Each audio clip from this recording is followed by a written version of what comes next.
So hello everyone. Start करते हैं क्या? आज की वीडियो में क्या स्टार्ट करते हैं? आज रियल नंबर्स करेंगे, ठीक है। और कंप्लीट चैप्टर, छोटा सा चैप्टर है, एक वीडियो में कर लेंगे। तो पहले थोड़ा सा इसका थ्योरी को समझ लेते हैं। थ्योरी पार्ट में क्या है कि ये है the fundamental theorem of arithmetic. तो ये क्या होता है, मतलब ये स्टेटमेंट कहता है कि जो एवरी कंपोजिट नंबर होते हैं ना, every composite number can be represented at the product of its prime. मतलब अगर कंपोजिट नंबर को शो करना है ना, तो उसको प्राइम नंबर को मल्टीप्लाई करके शो हो जाएगा। जैसे कि मैं मतलब एग्जांपल से बताता हूँ, ऐसे कुछ समझ नहीं आएगा। जैसे कि 10 है ना, 10 को हम प्राइम फैक्टराइजेशन करेंगे तो ये आएगा। फिर यहाँ पे 5 आएगा, 5 और फिर 1, ठीक है। तो 10 को हम ऐसे लिख सकते हैं ना, 2 × 5। तो क्या हो गया, 10 एक कंपोजिट नंबर है और उसको हमने प्राइम को मल्टीप्लाई करके, प्राइम नंबर्स को मल्टीप्लाई करके फॉर्म में लिख दिया। तो अब कंपोजिट नंबर तो पता है ना, जिसके मतलब दो से ज्यादा फैक्टर होते हैं, तो उसको कंपोजिट नंबर कहते हैं। तो थ्योरी से ऐसे ही है कुछ उसकी। अगर प्राइम नंबर्स को मल्टीप्लाई करेंगे तो कंपोजिट नंबर आ जाएगा। तो नेक्स्ट स्लाइड पे चलते हैं। एक सेकंड, इसको मैं छोटी करूँ। सीधे एक्सरसाइज करते हैं। छोटा सा तो वही है इसका। तो एक्सरसाइज का फर्स्ट क्वेश्चन कहते हैं, फर्स्ट क्वेश्चन करते हैं। फर्स्ट क्वेश्चन क्या है, एक सेकंड। कि express each term as the product of its prime. ठीक है। तो कुछ नहीं, प्राइम फैक्टराइजेशन करना है इसमें, ठीक है। एक सेकंड में जरा बुक खोल लो। ठीक है। तो उसका फर्स्ट क्वेश्चन क्या है? फर्स्ट है 140। तो 140 का हम प्राइम फैक्टराइजेशन करेंगे तो ये ऐसे ही है। 2 से करेंगे तो 70 आ जाएगा। फिर दोबारा 2 से करेंगे तो 35 आ जाएगा। अब 2 से तो जाएगा नहीं, तो 5 से कर देंगे तो कितना हो जाएगा? 6 × 5 = 30, 7 जा, और फिर 7 × 1। तो हो गया 140 का जो प्राइम फैक्टराइजेशन हो गया। 2 × 2 × 5 × 7। I mean, जो जो ये आया ना साइड में, ये इनको मल्टीप्लाई करके हमने यहाँ पे लिख दिया। तो इसका हो गया प्राइम फैक्टराइजेशन। अब इसको तुम्हारी मर्जी, अब मल्टीप्लाई करो या फिर ना करो। जब मल्टीप्लाई करने पे तो यही आएगा ना। तो 140 का हो गया। अब नेक्स्ट वाला कर लेते हैं। नेक्स्ट वाला इसी पेज पे, इसको मिटा दूं मैं। यार मिटाने वटाने में बहुत टाइम लगेगा क्या? बस हो गया। बार बार पेज कैसे चेंज करूँ? अगले पेज पे ना अगला क्वेश्चन नहीं कर रखा मैंने, इसलिए हो नहीं पाएगा। तो सेकंड पार्ट क्या है इसका? सेकंड है 156। 156 का प्राइम फैक्टराइजेशन करेंगे तो क्या आएगा? पहले 2 से करेंगे तो 7 जा, और एक उधर गया तो 8। फिर दोबारा 2 से करेंगे तो कितना हो जाएगा? 2 × 3 = 6, एक उधर गया, 2 × 9 जा। अभी 13 से जाएगा, 3 जा, और ये, ठीक है, 1। तो 156 का जो प्राइम फैक्टराइजेशन हुआ वो हुआ 2 × 2 × 13 × 3। ठीक है, यही हो गया। ये 156 का भी हो गया। अगला थोड़ा बड़ा है, अगला कितना? इसको जरा मिटा लूं मैं। यार ये भी ना अलग ही चक्कर है। अगली बार से एक पेज एक्स्ट्रा रखूंगा, इसको देख लेना। हरा हरा पेज। ठीक है, थर्ड क्या है? ठीक है, फिर थर्ड पार्ट है। इसका थर्ड पार्ट क्या है? थर्ड पार्ट है, थर्ड पार्ट है। पार्ट क्या होता है? थर्ड पार्ट है इसका, हमें प्राइम फैक्टराइजेशन करना। तो ऐसे वाले जिसमें लास्ट में 5 होते हैं ना, तो उनका तो ऐसे कर दिया करो, 5 से स्टार्ट कर दिया करो। तो उसका हो जाएगा 7 × 5 = 35, 3 उधर चला जाएगा तो हो जाएगा 32, 32 हो जाएगा 6, दो उधर चला जाएगा 5, और 5 दोबारा लास्ट में है, तो 5 से दोबारा तो एक हो जाएगा 1। फिर ये 2 उधर चला गया तो हो जाएगा 26, 26, 25। फिर एक उधर चला गया तो 3, भी जाएगा 3 के टेबल से, तो हो जाएगा 5 × 3 = 15, और ये बन जा। अभी ये आता है, इसके टेबल में आता है, या तो 17 के टेबल में। 17, 3 जा, ठीक है, 3, 1 जा। तो इसका हमें प्राइम फैक्टराइजेशन मिल चुका है 3825 का, जो कि है 5 × 5 × 3 × 17 × 3। ठीक है, ये है इसका प्राइम फैक्टराइजेशन। ठीक है, ये हो चुका है। अब इसको मैंने काटने की नई टेक्निक ढूंढ ली है। इसको यहाँ पे करो और एक बार में डिलीट। ठीक है। अब हमें फोर्थ पार्ट करना है। इधर आ जाओ भैया। फोर्थ आ गया। यार ये तो बोर्ड बोर्ड का ना ऐसे ही होता है। फोर्थ क्या है? 505। तो इसका प्राइम फैक्टराइजेशन करना है, तो ये तो पहले 5 से जाएगा क्योंकि 5 लास्ट में है। तो जाएगा 1001। ठीक है। अब किसके जाएगा, अब ये 17 में जाएगा शायद। ठीक है, 7 से जाएगा। भाई इतने बड़े बड़े मेरे को टेबल भी आती है। 143, राइट। 143। अब ये जाएगा 13 के टेबल से, राइट। 13 के टेबल से नहीं, 11 के टेबल से। यार इतने बड़े बड़े कैसे याद करेंगे बच्चे। 11 के टेबल से करेंगे तो ये हो जाएगा 11 वन जो 11। तो ये हो जाएगा 1। और एक सेकेंड, ये जाएगा 1 और 13। और फिर 13 में ये हो जाएगा 1। तो जो इसका प्राइम फैक्टराइजेशन है वो है 505 का। वो है 5 इंटू 7 इंटू 11 इंटू 13। ठीक है, ये है इसका प्राइम फैक्टराइजेशन। अब हम करेंगे चौथे वाले का। तो उसके लिए मैं पहले इसको काट दूं। एक सेकेंड, ये और कट गया। अब हमें करना है कौन सा है, पांचवा। पांचवा प्राइम फैक्टराइजेशन वो है 7429। 7429 का कैसे होगा, ये 17 से जाएगा। 17 पे आएगा 437। 17 से करेंगे तो ये आएगा 437। उसके बाद ये जाएगा तो एक सेकेंड, 19 से करेंगे तो इसका आएगा 23। ठीक है, और 23 तो खुद ही प्राइम नंबर है तो ये इसका हो जाएगा 1। ठीक है, तो जो इसका प्राइम फैक्टराइजेशन है वो होगा 7429 का 17 इंटू 19 इंटू 23। भाई साहब इतने बड़े बड़े नंबर।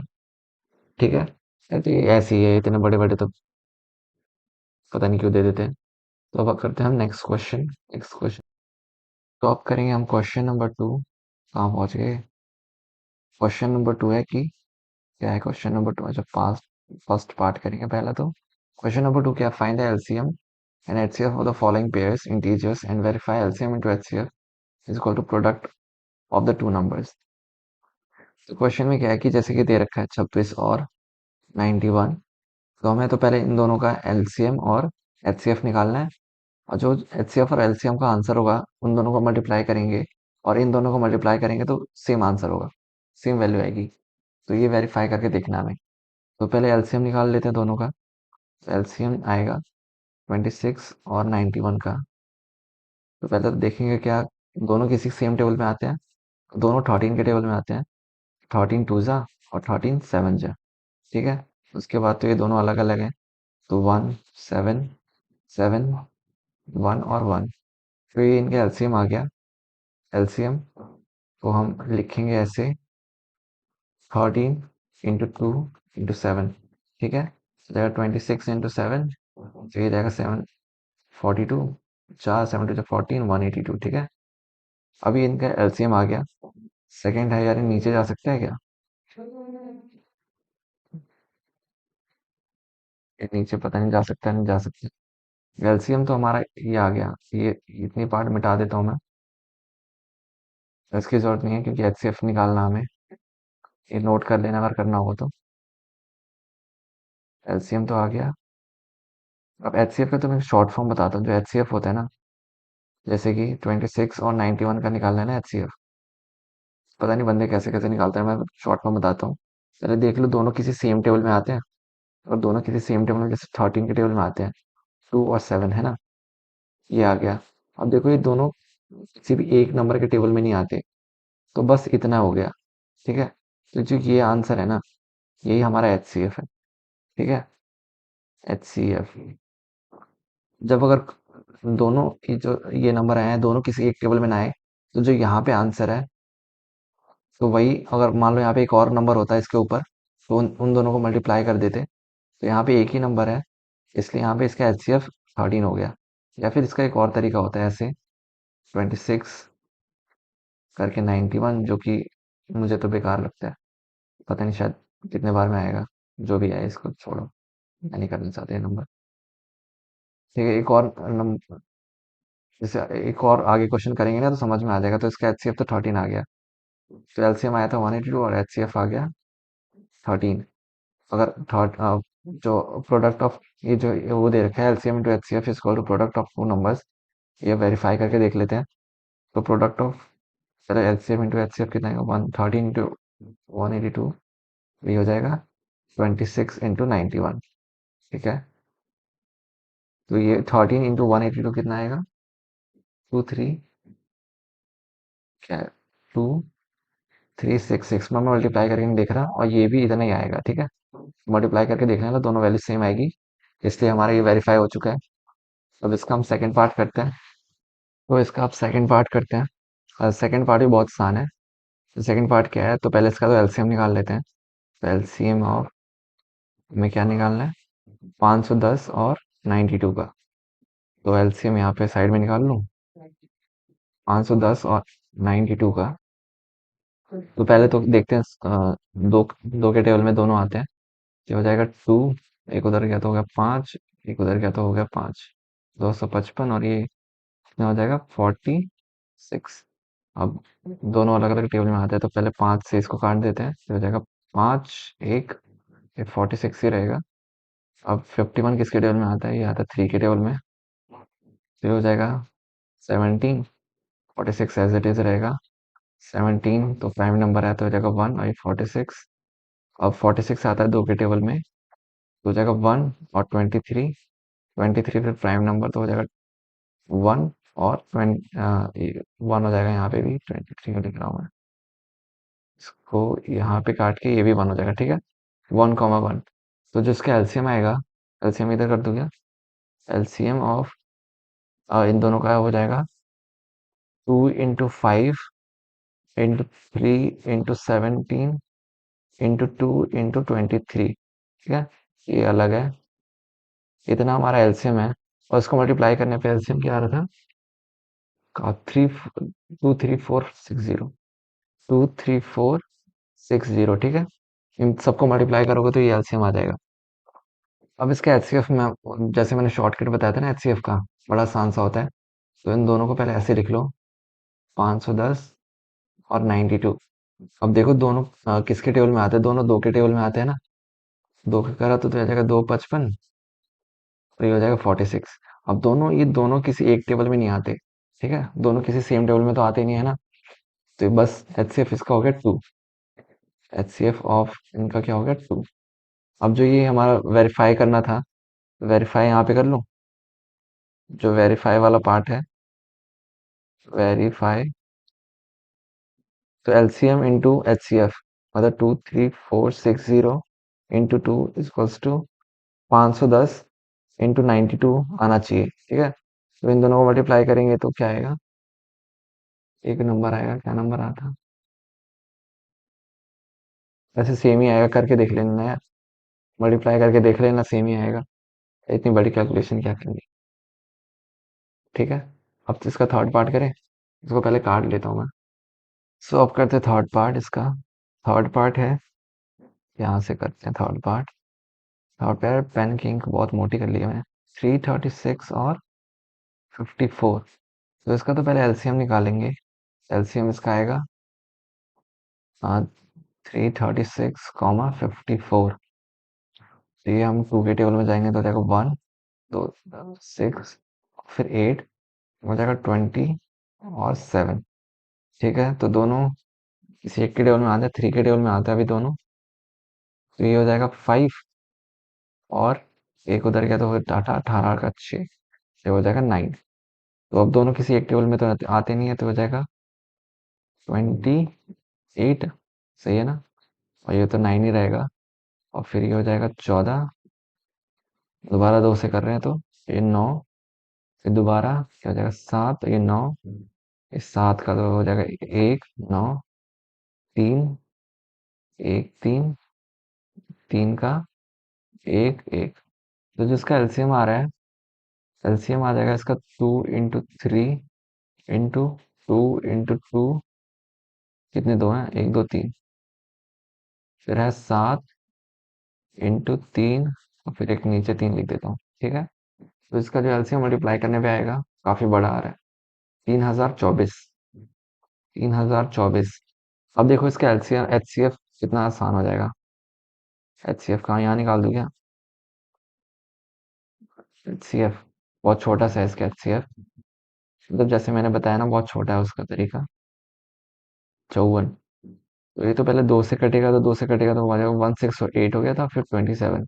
अभी दोनों 3 से कट रहे थे, 3 से कटने में हो जाएगा 56 और 9। अभी दोनों किसी एक टेबल में तो आते नहीं है ना, तो यहाँ पे जो दो नंबर है ना, इन दोनों को मल्टीप्लाई कर दो, तो एचसीएफ आ जाएगा 2 × 3 6। ठीक है, तो अब वेरीफाई वाला पार्ट मैं यहाँ पे कर लेता हूँ। वेरीफाई मतलब क्या है, 3024 × 6 इक्वल्स टू 336 × 54। अब ये करके देख लेना, दोनों सेम ही आएगा। ठीक है, तो तो अब करेंगे हम क्वेश्चन नंबर 3। तो क्वेश्चन 3 क्या है कि find the LCM and the HCF of the following integers by applying the prime factorisation method. ठीक है, तो प्राइम फैक्टराइजेशन मेथड यूज करके हमें एलसीएम और एचसीएफ निकालना है इन नंबर्स का जो दे रखा है। तो फर्स्ट पार्ट से स्टार्ट करते हैं। पहले पेन ले लूं भाई, बड़ी सर्दी है यार। फर्स्ट पार्ट है फर्स्ट पार्ट है 12, 15 एंड 21। तो पहले 12 का प्राइम फैक्टराइजेशन करेंगे, तो 2 2 is 4 और 4 3 is शिट। ओहो, इरेजर कहाँ है? 4 3 is 12। भाई क्या हो गया? ये है ना, 4 3 is 12। ठीक है, अब 15 का क्या होता है? 15 का होता है 3 5 is 15 और 21 का 3 7 is 21। अब एचसीएफ निकालना तो बहुत आसान है। एचसीएफ क्या होता है? जो तीनों में कॉमन है ना, वो ले लो। तीनों में कॉमन क्या, बस तीन ही है। मान लो एक एक नंबर और कॉमन होता तो उसको मल्टीप्लाई कर देता, तो ये लेकिन एक ही कॉमन है। और एलसीएम में क्या होता है? जो नंबर कॉमन है उसको एक बार लिखो और बाकी नंबर एज इट इज, 2 × 2 फिर 5 × 7। तो ये क्या हो जाएगा?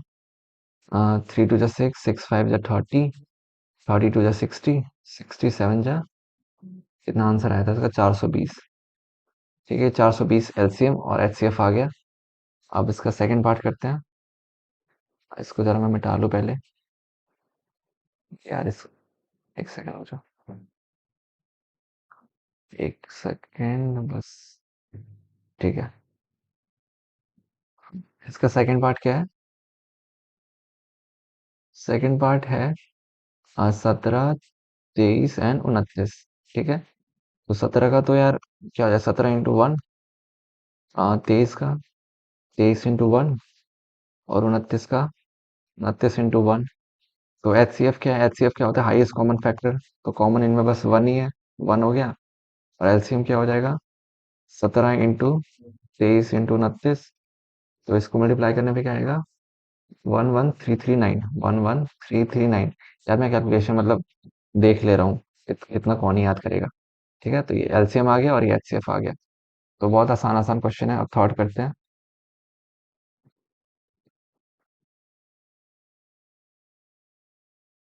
एक सेकंड, इसको मिटाने का बड़ा मस्त तरीका है ये। फालतू में पहले इरेजर से मिटाया जा रहा। थर्ड है, पहले पेन तो ले लूँ। जो इसका थर्ड पार्ट है, यहाँ से लिखना है। थर्ड है 8, 8 9 और 25। 8 का प्राइम फैक्टराइजेशन करेंगे तो 2 2 जा 4, 4 2 जा 8। और फिर 9 का 3 3 जा 9 और 25 का 5 5 जा। तो एचसीएफ क्या आएगा? एचसीएफ तो कुछ कॉमन है ही नहीं, तो वन आ जाएगा। ठीक है, एचसीएफ कुछ कॉमन नहीं होता तो वन होता है। और एलसीएम क्या आ जाएगा? सब मल्टीप्लाई कर दो, 2 2 2, 3 3। या फिर डायरेक्ट भी ले सकते हैं, 25 × 9, एक ही बात है। तो इनको मल्टीप्लाई करेंगे तो क्या आएगा? 1800। ठीक है, तो ये थर्ड क्वेश्चन में हमारा पूरा हो गया। अब हम करेंगे, क्या करेंगे?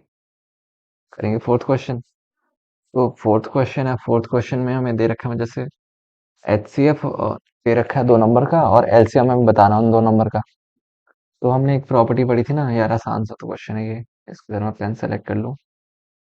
वो हमने पढ़ा था ना, एचसीएफ इंटू एलसीएम। क्या पढ़ा था? HCF into LCM of 2 number equals to product of दूस 2 नंबर, है ना। Product of 2 numbers. कौन से 2 नंबर? जिन नंबर्स का हम एलसीएम निकालेंगे। ठीक है, एलसीएम और एचसीएफ निकाल रहे हैं। तो हमें एचसीएफ 9 दे रखा है और एलसीएम हमें निकालना है। और 2 नंबर क्या है? 306 और 657। ठीक है, तो एलसीएम निकालने के लिए क्या हो जाएगा, ये 9 इधर मल्टीप्लाई में तो इधर डिवाइड में आ जाएगा। 306 इंटू 5, सॉरी 657 डिवाइड में 9, और इसको कैलकुलेट करेंगे तो आएगा 22338। तो ये हमारा एलसीएम हो गया दो नंबर्स का। अब हम करते हैं नेक्स्ट क्वेश्चन। तो नेक्स्ट क्वेश्चन है क्वेश्चन नंबर 5। तो ये बस थ्योरी बेस्ड क्वेश्चन है, मतलब ऐसे ही है। तो इसमें क्वेश्चन क्या है, चेक वेदर 6 की power n can and with the digit 0 for any natural number n। तो हमें चेक करना है कि मतलब 6 की पावर, जैसे 6 की पावर n दे रखी है ना, तो n है, n क्या है, नेचुरल नंबर। n क्या है, मतलब 1 2 3 4 4 अप टू क्या है, इन्फिनिटी तक कुछ भी हो सकता है। तो हमें ऐसा बताना है कि ऐसा कोई नंबर है इनमें से 1 से लेकर इन्फिनिटी तक, अगर हम यहाँ पे पुट करें 6 की पावर कुछ भी, तो उसके लास्ट डिजिट 0 हो। तो इसका आंसर है नो। तो इसका आंसर है मतलब नो है। ऐसा क्यों है, क्योंकि देखो, अगर किसी नंबर की लास्ट में 0 आता है ना, तो 5 से डिविजिबल होता है ना। कोई भी नंबर अगर लास्ट में 0 आ रहा है, 5 से डिविजिबल है। और वो 5 से डिविजिबल होगा। और 5 से डिविजिबल होने के लिए जो उसका प्राइम फैक्टराइजेशन होना चाहिए, उसका उसके प्राइम फैक्टराइजेशन में 5 आना चाहिए। जैसे अगर 6 की पावर n 5 से 0 आता है ना लास्ट में, तो इसके प्राइम फैक्टराइजेशन में 5 आना चाहिए था। लेकिन इसके प्राइम फैक्टराइजेशन में क्या आता है, 2 इंटू 3। यहाँ पे 5 तो है ही नहीं, तो मतलब इसके लास्ट में 0 आ ही नहीं सकता। ठीक है, तो इसका ये आंसर है छोटा सा, क्योंकि इसके प्राइम फैक्टराइजेशन में सिर्फ 2 और 3 आते हैं, 5 नहीं आता। इसलिए डिविजन लास्ट में इसके कभी 0 नहीं आएगी। बस। सो नेक्स्ट क्वेश्चन है क्वेश्चन नंबर 6। ठीक है, और 7th भी, तो पहले 6 करते हैं। तो 6 पूछा है कि क्या जो हमारा नंबर है, वाई, ये दो नंबर है, 7 इंटू 11 इंटू 13 और +13। और दूसरा है 7 into 6 into 5 into 4 into 2 into 1 +5। यार ये कितना बड़ा हो गया, +5। ये क्या दोनों नंबर, मतलब हमें एक्सप्लेन करना है कि दोनों नंबर कंपोजिट नंबर क्यों है। ठीक है, तो कंपोजिट नंबर क्या होते हैं, जिनके 3 या फिर 3 से ज्यादा फैक्टर्स होते हैं। ठीक है, तो कोई भी नंबर कंपोजिट होगा जब उसके 3 या फिर 3 से ज्यादा फैक्टर्स होंगे। तो हमें प्रूव कर दिया कि इस नंबर के या फिर इस नंबर के 3 या 3 से ज्यादा फैक्टर्स हैं, कंपोजिट नंबर है। तो जरा सॉल्व कर लेते हैं इसको। इसमें से क्या कर लेते हैं, 13 कॉमन ले लेते हैं। तो हो जाएगा 7 इंटू 11 इंटू 1 +1, है ना। तो हो जाएगा 13, ये हो जाएगा 77 +1। ठीक है, हो जाएगा 13 इंटू 78। ठीक है, अब यहाँ पे 13 तो हो ही गया, और 78 को हम, अगर 78 को 2 से डिवाइड करें, क्या, या फिर ऐसे भी लिख दो 78 इंटू 1। तो 3 फैक्टर्स इसका हो ही गया ना, 1 2 3, है ना। तो ये मतलब ये कंपोजिट नंबर है। बस इतना ही है। या फिर इसको 2 से, ये नंबर 2 से डिवाइड भी हो सकता है, तो इसके और भी फैक्टर्स हो जाएंगे। तो मतलब इसका मतलब ये कंपोजिट नंबर है। और 3 फैक्टर्स तो यहीं पे दिख गए, 13 78 और इंटू 1। ठीक है, और फिर सेकेंड पार्ट है इसका।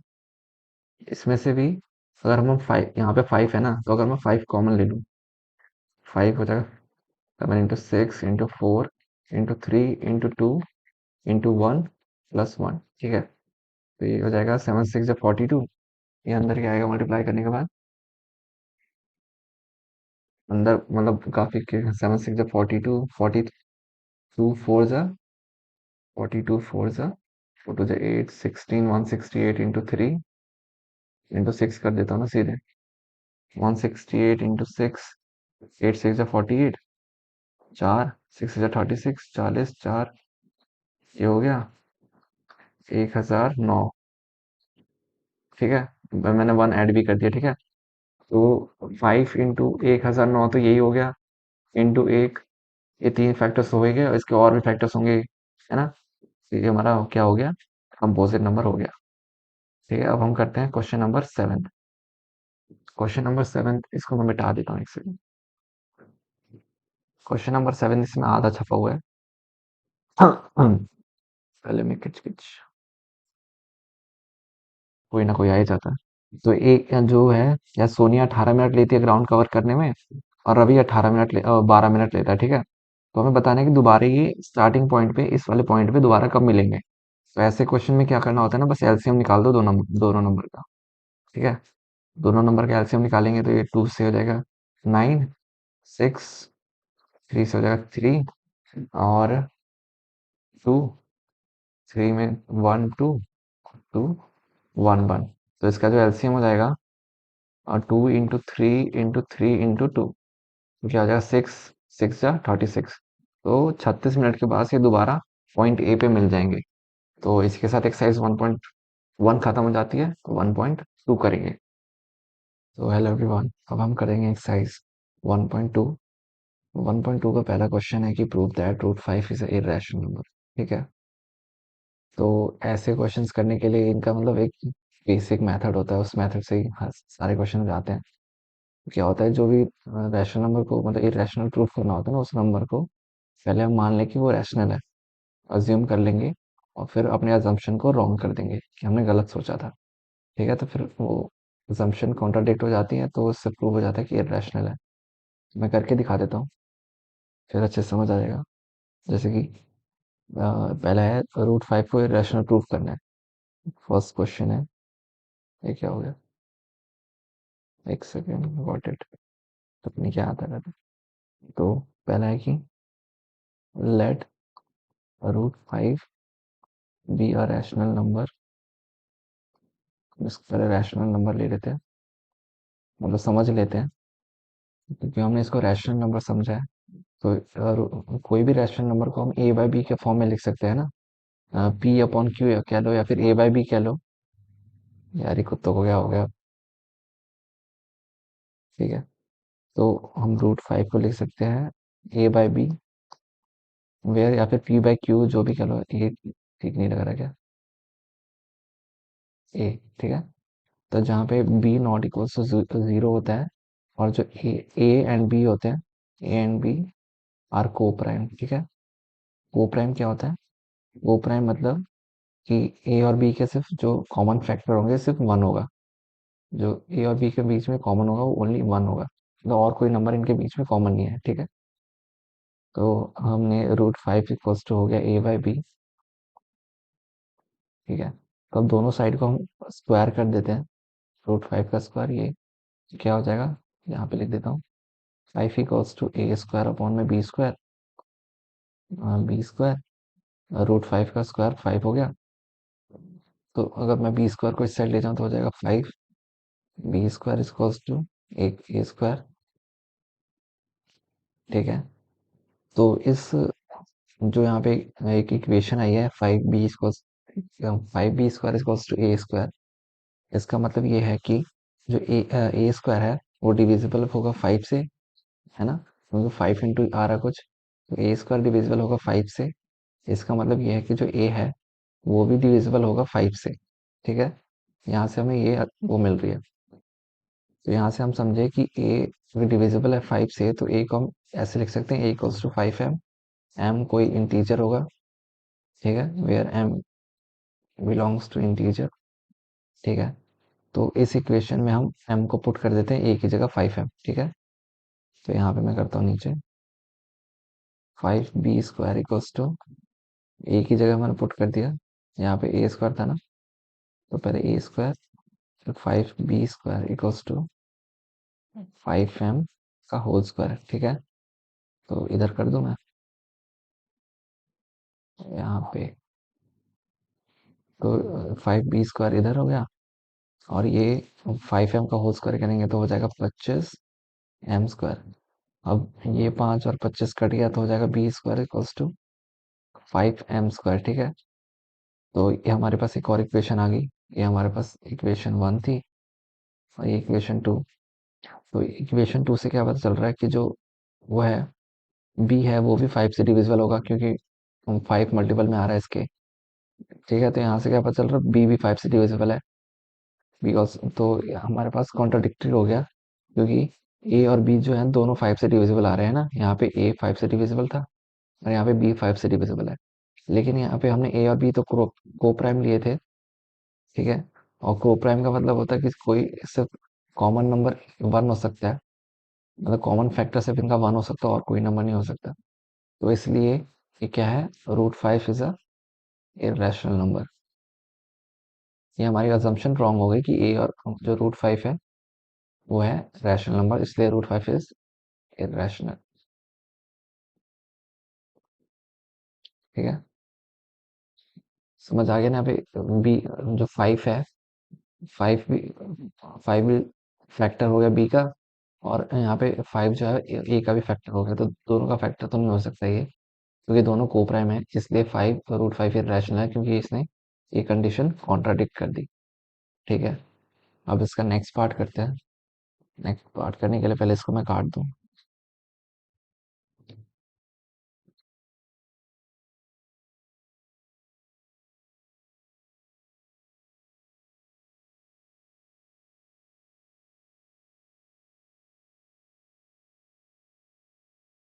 अब हमें इसका सेकंड पार्ट करना है। एक सेकंड। जो इसका सेकंड पार्ट है वो क्या है, मतलब सेकंड क्वेश्चन है कि हमें three plus two root five को इरेशनल प्रूफ करना है। ठीक है, तो इसको भी हम क्या करेंगे, इरेशनल को प्रूफ करना है, तो पहले इसको रैशनल अज्यूम कर लेंगे। तो let three plus two root five be a rational number.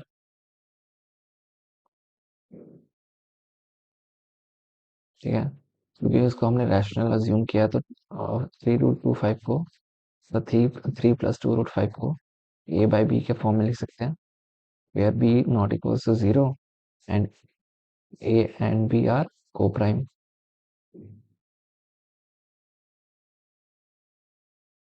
ठीक है, तो ए, इसको थोड़ा सा सॉल्व कर लेते हैं। तो टू रूट फाइव, अगर मैं थ्री को इस साइड ले आऊँ तो हो जाएगा a by b minus three, और इसको थोड़ा सॉल्व कर लूँ तो हो जाएगा a minus three b upon में बी। ठीक है, अब two root five equals to क्या हो जाएगा, या फिर इसको ऐसे भी लिख सकते हैं, ए बाई बी अपॉन में थ्री। और अब मैं अगर टू को यहाँ से नीचे ले आऊँ, क्या हो जाएगा, root five equals to a by two b upon में थ्री बाई टू। ठीक है, हमारे पास ये इक्वेशन आ गई।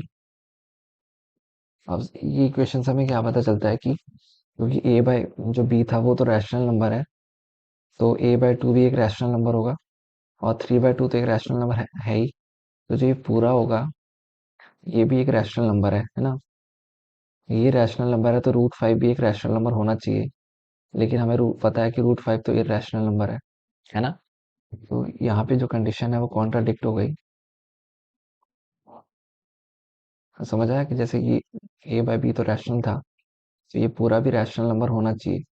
ए बाई टू भी रैशनल हो गया, और थ्री बाई टू तो रैशनल नंबर होता ही है, तो ये पूरा रैशनल हो गया, तो रूट फाइव भी रैशनल नंबर होना चाहिए उस हिसाब से, क्योंकि दोनों इक्वल है।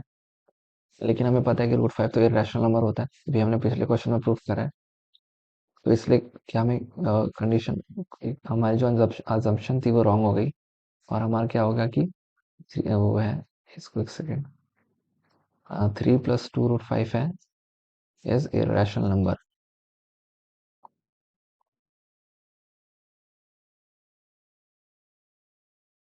ठीक है, यहाँ पे लिख सकते हैं, और our assumption is wrong, our assumption is wrong, therefore three plus two root five is irrational. ठीक है, ये हमारा हो गया सेकंड क्वेश्चन। अब हम थर्ड क्वेश्चन ट्राई करते हैं, उससे पहले इसको मैं मिटा दूं।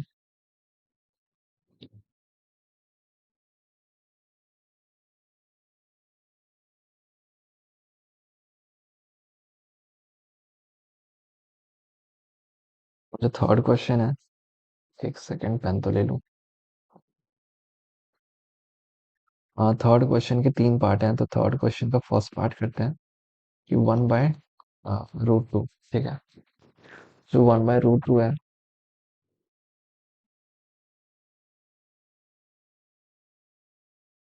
को वैसे ही सारे क्वेश्चन वैसे ही लेके स्टार्ट करना है। तो लेट, इसको भी हम पहले रैशनल ले लेंगे, और फिर वो जो हमने रैशनल इसको अज्यूम किया है वो अपना एजम्पशन रॉन्ग प्रूव कर देंगे, और उससे प्रूव हो जाएगा कि ये रैशनल है। ठीक है, तो let one by root two is a rational number क्या? क्योंकि रैशनल नंबर है तो 1/√2 को हम लिख सकते हैं equals to a/b, where b not equals to 0 and a b are co-prime। ठीक है, तो अब इसमें थोड़ा सा सिंप्लीफिकेशन कर देते हैं, तो मैं ऊपर नीचे 2 से मल्टीप्लाई कर देता हूँ। तो यहाँ भी 2 से मल्टीप्लाई, सॉरी √2 से मल्टीप्लाई, यहाँ भी √2 से मल्टीप्लाई, और यहाँ भी √2 से मल्टीप्लाई। ठीक है, तो √2 इंटू 1 हो जाएगा √2, और नीचे √2 इंटू √2 हो जाएगा 2। तो ये हो जाएगा a/b। अगर मैं 2 को इस साइड ले जाऊँ तो √2 इक्वल्स टू 2a/b। ठीक है, अब हमने अज्यूम क्या क्या किया था कि जो है 1/√2 इक्वल्स टू a/b एक रैशनल नंबर है, a/b तो एक रैशनल नंबर है ना, तो उस हिसाब से 2a/b भी एक रैशनल नंबर होना चाहिए। तो उस हिसाब से हो गया √2 एक रैशनल नंबर होना चाहिए, लेकिन हमें पता है √2 एक इरेशनल नंबर होता है, इसलिए therefore our assumption is wrong. समझ आया ना? जैसे a/b तो रैशनल नंबर है, 2a/b भी एक रैशनल नंबर होगा। ठीक है, तो उस हिसाब से √2 भी एक रैशनल नंबर हो गया, लेकिन हमें पता है √2 तो इरेशनल नंबर है।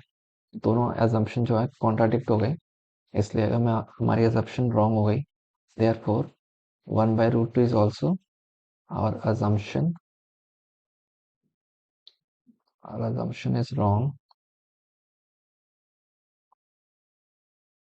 therefore 1/√2 is a rational number।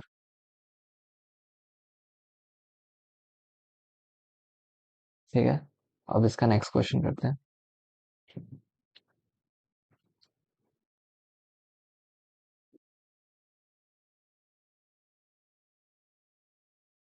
इसका थर्ड क्वेश्चन का, एक सेकंड पेन ले लूं। थर्ड क्वेश्चन का फर्स्ट हो गया सेकंड पार्ट है 7√5। ठीक है, तो 7√5 को भी हम पहले इसको रैशनल ले लेंगे, तो let 7√5 be a rational number. Same ही क्वेश्चन है यार, सेम ही टाइप का कंसेप्ट है, एक ही क्वेश्चन, बस एक क्वेश्चन कर लो, बाकी सब में छाप दो भाई। ये रैशनल नंबर तो 7/√5 इक्वल्स टू a/b हो गया। ठीक है, तो 7 को अगर नीचे ले हम, वेयर वही है sorry b not equals to 0 और a and b are coprime मतलब वही जिसके सिर्फ एक कॉमन फैक्टर हो, वो है 1। तो √5 इक्वल्स टू a/7 भी हो गया। अब क्योंकि a/b रैशनल नंबर है, तो a/7 भी रैशनल नंबर होना चाहिए, उस हिसाब से √5 भी एक रैशनल नंबर होना चाहिए, लेकिन √5 तो एक रैशनल नंबर होता है। तो आवर अजम्पशन इज रॉन्ग, वही our assumption is wrong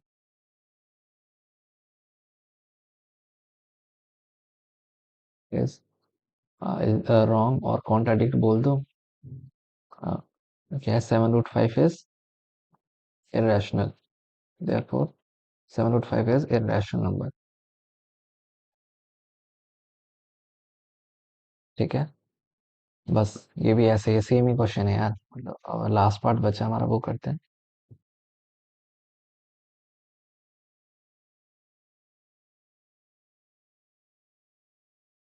third question का थर्ड पार्ट बचा है, कहाँ लिख दिया मैंने? थर्ड क्वेश्चन का थर्ड पार्ट क्या है? 6 + 2 √2। तो इसको भी हम ऐसे स्टार्ट करेंगे, let 6 + √2 be a rational number. ठीक है, इसको हमने रैशनल नंबर अज्यूम कर लिया, तो रैशनल नंबर है तो इसको a/b के फॉर्म में लिख सकते हैं। a/b हो गया, इसको 6 को उस साइड ले जाते हैं, a/b अब -6। ठीक है, अब क्योंकि सेम ही है, क्योंकि a/b रैशनल नंबर है, तो a/b -6 भी एक रैशनल नंबर होगा, उस हिसाब से ये √2 भी एक रैशनल नंबर होना चाहिए, और √2 देखिए रैशनल नंबर होता है। therefore our assumption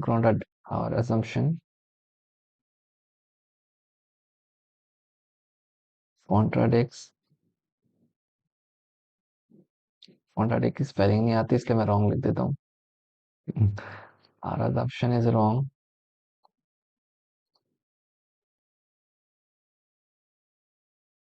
and therefore 6 plus the root 2 is a rational number.